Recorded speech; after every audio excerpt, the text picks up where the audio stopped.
आपने कभी सोचा है कि एक सिंपल सा लगने वाला टैक्स जो एक देश दूसरे देश पर लगाता है, ये दुनिया के पॉलिटिक्स को हिला सकता है।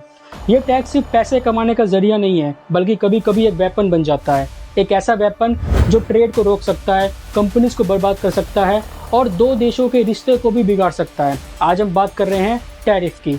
आप लोगों ने न्यूज़ में सुना होगा कि अमेरिका ने इंडिया पर टैरिफ लगा दिया, या फिर इंडिया ने काउंटर अटैक में अमेरिका पर टैरिफ लगा दिया।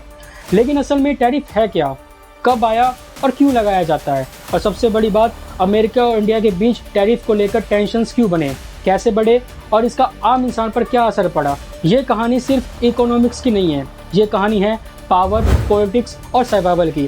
क्योंकि टैरिफ एक देश की फॉरेन पॉलिसी को शेप देता है और फिर एक आम इंसान के जेब तक पहुंचता है। तो चलिए इस डॉक्यूमेंट्री में हम समझते हैं कि टैरिफ क्या है, इसका हिस्ट्री क्या है और अमेरिका ने 25%, 50% और कभी कभी 100% टैरिफ लगाए, जो इंडिया के साथ एक बड़े ट्रेड टेंशन का रीजन बना।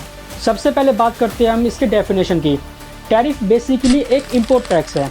जब एक देश दूसरे देश से सामान इंपोर्ट करता है तो रिसीविंग कंट्री, यानी जिस देश में सामान आता है, वो देश उस सामान पर एक एक्स्ट्रा चार्ज लगा देती है। इसी एक्स्ट्रा चार्ज को कहते हैं हम लोग टैरिफ। चलो एक एग्जांपल से समझते हैं। मान लो इंडिया अमेरिका से एक कंटेनर भरकर एप्पल्स इंपोर्ट करती है। अमेरिका के फार्म से निकले हुए एप्पल की असल प्राइस, शिपिंग और कॉस्ट मिलाकर मान लो 100 रुपये किलो पड़ती है। लेकिन जैसे ही ये कंटेनर इंडियन पोर्ट पर आता है तो इंडियन गवर्नमेंट उसमें 40% टैरिफ लगा देती है।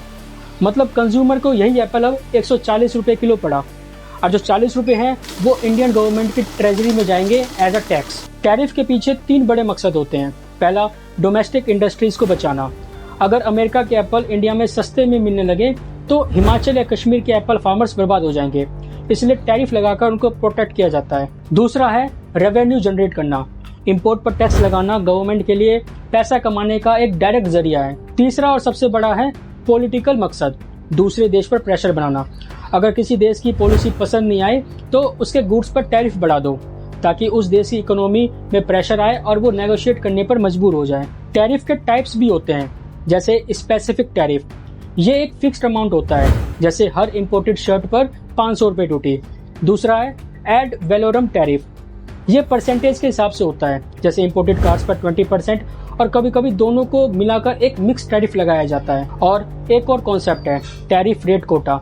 इसमें एक लिमिट तक गुड्स में कम ड्यूटी लगाई जाती है और लिमिट के बाद ज्यादा ड्यूटी। ये सब सुनकर आपको लग रहा होगा कि टैरिफ सिर्फ एक फाइनेंशियल टूल है, लेकिन असल में यह डिप्लोमेटिक और पॉलिटिकल वेपन है। आज के जमाने में टैरिफ एक देश के फॉरेन पॉलिसी के टूल बॉक्स का हिस्सा है। टैरिफ की हिस्ट्री उतनी ही पुरानी है जितना ट्रेड खुद। प्राचीन समय में सिल्क रोड पर जब चाइना से यूरोप सिल्क, मसाले और अनेक सामान जाते थे तो हर रीजन, हर राजा अपना टैक्स लगाता था। कारवां जब बॉर्डर क्रॉस करता तो उसे एक टोल देना पड़ता था। यही था उस समय का टैरिफ। ये बेसिकली एक पैसेज फी था जो ग्रेजुअली आगे चलकर एक इम्पोर्ट टैक्स बन गया। मिडल एज में भी पोर्ट्स और ट्रेड रूट्स में ड्यूटीज आम बात थी। हर पोर्ट अथॉरिटी अपना टैरिफ रेट फिक्स करती थी। ये रेवेन्यू का एक बड़ा सोर्स था और रूलर की पावर का सिंबल। फिर आया कॉलोनियल एरा, जहां टैरिफ को वेपन ऑफ एक्सप्लॉयटेशन बनाया गया। ब्रिटिश राज इसका सबसे बड़ा एग्जाम्पल है। जब ब्रिटिशर्स इंडिया आए तो इंडिया के टेक्सटाइल पूरे वर्ल्ड में फेमस थी। ढाका की मुस्लिन, बनारस का सिल्क और गुजरात का कॉटन यूरोप में हाई डिमांड में था। लेकिन ब्रिटिशर्स को अपने मैनचेस्टर की मशीन मेड टेक्सटाइल को प्रमोट करना था, इसलिए उन्होंने इंडियन टेक्सटाइल पर इंपोर्ट ड्यूटीज बढ़ा दी और अपने कपड़ों पर इंपोर्ट ड्यूटी फ्री रखा। रिजल्ट ये हुआ कि इंडियन हैंडलूम इंडस्ट्रीज पूरी तरह कोलैप्स हो गई। लाखों आर्टिसंस बेरोजगार हो गए। एक इकोनॉमिक वेपन ने पूरे देश की लिवलीहुड को तोड़ दी। 1947 में इंडिपेंडेंस के बाद इंडिया ने अपने इकोनॉमी को प्रोटेक्ट करना जरूरी समझा। तब देश नया था और इंडस्ट्रीज वीक थी। फिर इंडिया ने प्रोटेक्शनिस्ट पॉलिसीज लगाए और इंपोर्टेड माल पर हाई टैरिफ्स लगाए, जिससे इंपोर्टेड माल आम जनता की रीच से बहुत दूर था, क्योंकि टैरिफ लगाने के बाद इनके प्राइस और भी ज्यादा हाई हो जाते। लेकिन 1991 के लिबरलाइजेशन ने सब कुछ बदल दिया। इंडिया इकोनॉमिक क्राइसिस में था। फॉरेन रिजर्व्स भी बस कुछ ही दिन के लिए बचे थे। IMF और वर्ल्ड बैंक से लोन लेने के लिए इंडिया को अपना मार्केट खोलना पड़ा। टैरिफ ग्रेजुअली कम होने लगे और इंपोर्टेड माल इंडिया में आने लगा। टेलीविजन, कंप्यूटर, फोन्स और बाद में लग्जरी कार सब कुछ आने लगे। इससे कंज्यूमर को फायदा हुआ क्योंकि कंपटीशन बढ़ गया और ऑप्शंस मिले। लेकिन साथ ही फॉरेन प्रोडक्ट्स ने इंडियन मैन्युफैक्चरर के लिए चैलेंज क्रिएट किया। आज WTO यानी वर्ल्ड ट्रेड ऑर्गेनाइजेशन का एक रोल है कि अनफेयर टैरिफ्स ना लगे, लेकिन सच ये है कि बड़े देश खासकर अमेरिका टैरिफ्स को अपने फॉरेन पॉलिसी में एक हथियार की तरह यूज करते हैं और इस कहानी में इंडिया भी एक मेन कैरेक्टर बन गया। अब आते हैं अमेरिका की तरफ। अमेरिका दुनिया का सबसे बड़ा कंज्यूमर मार्केट है और उसके टैरिफ के असर हर देश पर पड़ता है। 2018 में ट्रंप ने एक नया स्लोगन दिया, अमेरिका फर्स्ट।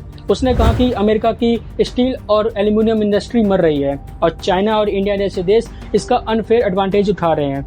उसने तुरंत एक्शन लिया और स्टील पर 25% और एल्यूमिनियम पर 10% टैरिफ लगा दिया और इंडिया भी इसमें फंस गया क्योंकि इंडिया अमेरिका को स्टील एक्सपोर्ट करता था।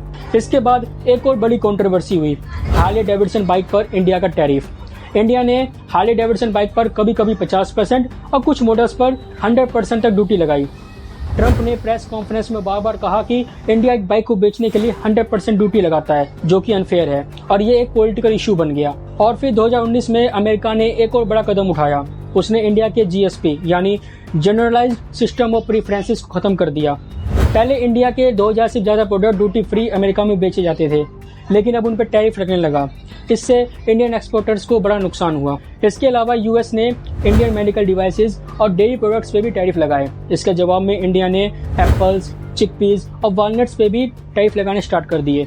ये tit for tat tariff war बन गया, जिसमें दोनों तरफ के फार्मर, कंज्यूमर और बिजनेसेस अफेक्टेड हुए। टैरिफ वॉर के इस दौर में सबसे ज्यादा नुकसान हुआ अमेरिका के फार्मर्स का, क्योंकि इंडिया उनके लिए एक बड़ा मार्केट था। आलमंड्स, वॉलनट्स और एप्पल की डिमांड इंडिया में काफी ज्यादा है, लेकिन टैरिफ लगने के कारण इंडियन बायर्स ने अल्टरनेटिव मार्केट देखना शुरू कर दिया। तो दोस्तों, ये सफर था टैरिफ का, एक सिंपल से टैक्स से लेकर इकोनॉमिक वेपन तक। हमने देखा कि अमेरिका ने कैसे 25% स्टील, 10% एल्यूमिनियम और 100% मोटरसाइकिल पर टैरिफ लगा दिया और काउंटर में इंडिया ने एग्रीकल्चर प्रोडक्ट्स पर टैरिफ लगा दिया। लेकिन सवाल ये है कि टैरिफ का ग्लोबल पॉलिटिक्स में क्या असर पड़ता है। ये बातें हम देखेंगे नेक्स्ट वीडियो में। तब तक के लिए जय हिंद, जय भारत।